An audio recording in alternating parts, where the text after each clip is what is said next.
Paulina Lescano, ella es especialista en mercados del agro. Hola Paulina, ¿cómo estás? Hola, ¿qué tal Mariana? ¿Cómo estás? ¿Qué tal? Bienvenida.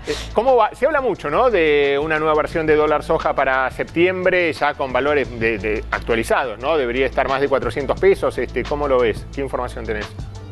Bueno, yo creo que sí, se habla de eso, pero la realidad es que queda muy poca mercadería como para poner precio. En el caso de soja, estamos hablando que ya con las ediciones anteriores se negoció bastante, sumado a que la producción fue tan baja que no llegó ni siquiera a 22 millones de toneladas. Podemos considerar que por más que se tome esa medida, no deben quedar en el mercado más de 8 o 9 millones de toneladas de soja sin precio, de las cuales una gran cantidad se utiliza como resguardo para pagar, por ejemplo, alquileres. Claro. Entonces, por más que se haga esa medida, creo que el efecto de cuánto dinero le puede generar o de ingresos al gobierno va a ser muy poco, ¿no? Uno cuando habla en realidad de dólar soja, es dólar maíz, dólar economías regionales, ¿no? Dólar para los exportadores que puedan liquidar cuando no están liquidando prácticamente nada, con una brecha cambiaria que volvió a superar el 100%. Sí, exacto. En el caso de soja podemos decir que quedaría muy poca mercadería. En el caso del maíz se comercializó mucha cantidad con la edición del dólar soja, perdón, del dólar maíz anterior. Si llegan a hacer una actualización, todavía queda volumen de maíz como para que genere algún ingreso de divisas. Y quizás en relación a eso, las declaraciones juradas de ventas al exterior, o sea, lo que los exportadores declaran de ventas al exterior de maíz, está en torno a 19 millones de toneladas, y lo que el gobierno autoriza para exportar de esta campaña son 26. O sea que ahí quizás puede haber un ingreso de divisas que ayude a la situación actual del país. Paulina, vamos a hablar de los mercados.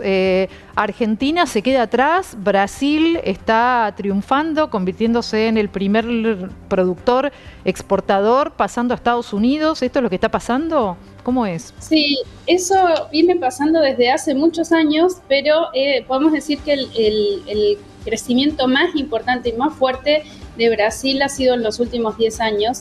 Y tenemos una situación en la cual, poniendo en porcentaje, porque si ponemos los volúmenes son impresionantes, pero en porcentaje, por ejemplo, de soja, en los últimos 10 años Brasil creció un 110% en producción, mientras Argentina en ese periodo estuvo prácticamente estancado. Y en el caso del maíz, en 10 años, en porcentaje más o menos estamos igual, pero si consideramos las últimas 3 campañas, ellos lograron crecer más de un 50%. Entonces, claro, desbancó a Estados Unidos inclusive como exportador de maíz, que es algo que parecía impensado hace pocos años, ¿no? ¿Y qué políticas, qué acciones está tomando Brasil para llevar adelante esto y para convertirse en el primero?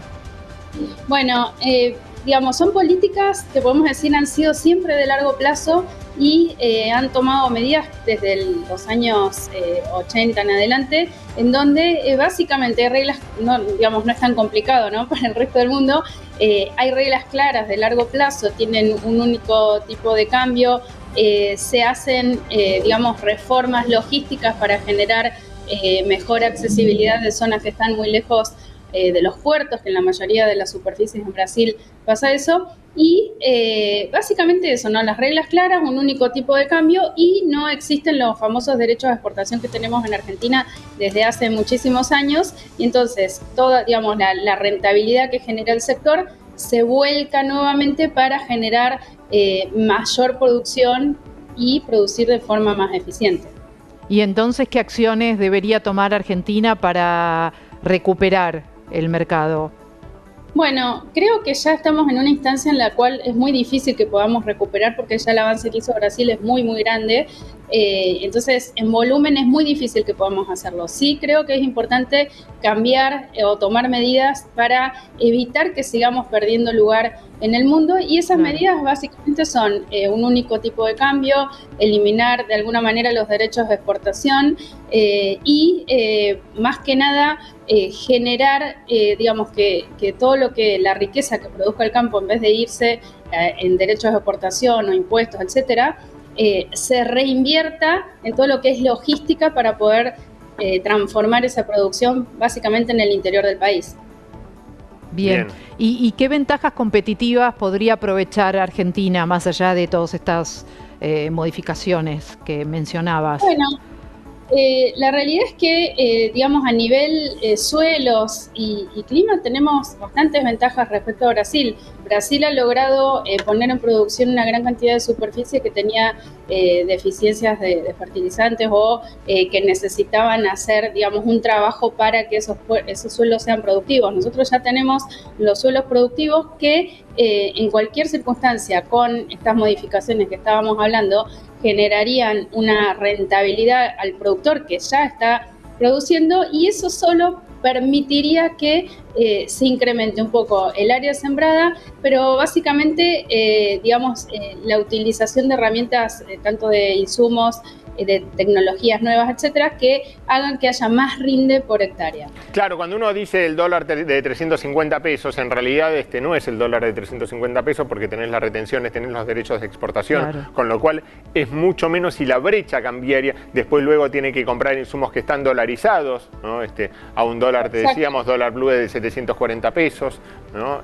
O sea que... con lo cual, digo, sí, no les conviene liquidar nada, digo.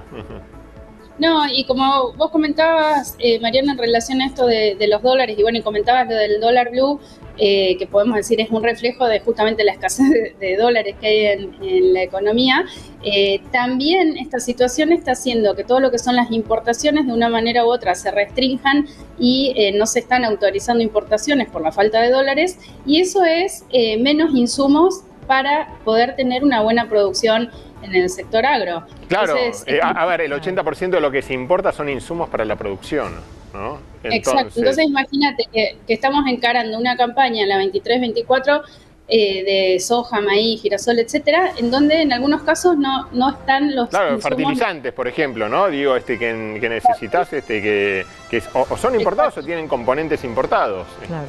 Exacto, sí, entonces eso podemos decir que se genera como un círculo negativo. ¿Por qué? Porque al no tener esa posibilidad de tener esos insumos, digamos, la producción puede llegar a ser inclusive menor, claro, a pesar que tengamos un buen clima. Bien, Paulina, muchísimas gracias. Gracias, hasta la próxima. Chao.